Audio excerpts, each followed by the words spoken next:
Previous question beat forest officer 2024 ചോദിച്ചത് കേരള നെൽവയൽ തണ്ണീർത്തട സംരക്ഷണ നിയമം രൂപവത്കൃതമായത് ഏത് ആക്ട് പ്രകാരമാണ്?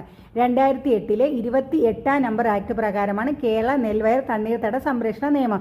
എന്നാൽ 2005 വിവരാവകാശ നിയമമോ അത് 2005 ജൂൺ 15 വിജ്ഞാപനം ചെയ്തത്. 2005 22ാമത് കേന്ദ്ര നിയമമായിരുന്നു വിവരാവകാശ നിയമം. അങ്ങനെയാണെങ്കിൽ മനുഷ്യാവകാശ സംരക്ഷണ നിയമമോ അത് 1994 10 നമ്പർ കേന്ദ്ര നിയമമായിരുന്നു. അങ്ങനെയാണെങ്കിൽ ഗാർഹിക പീഡന നിരോധന നിയമമോ അത് 2005 സെപ്റ്റംബർ 13 വിജ്ഞാപനം ചെയ്ത ഗാർഹിക പീഡന നിരോധന നിയമം 2005 43 നമ്പർ നിയമമാണ്.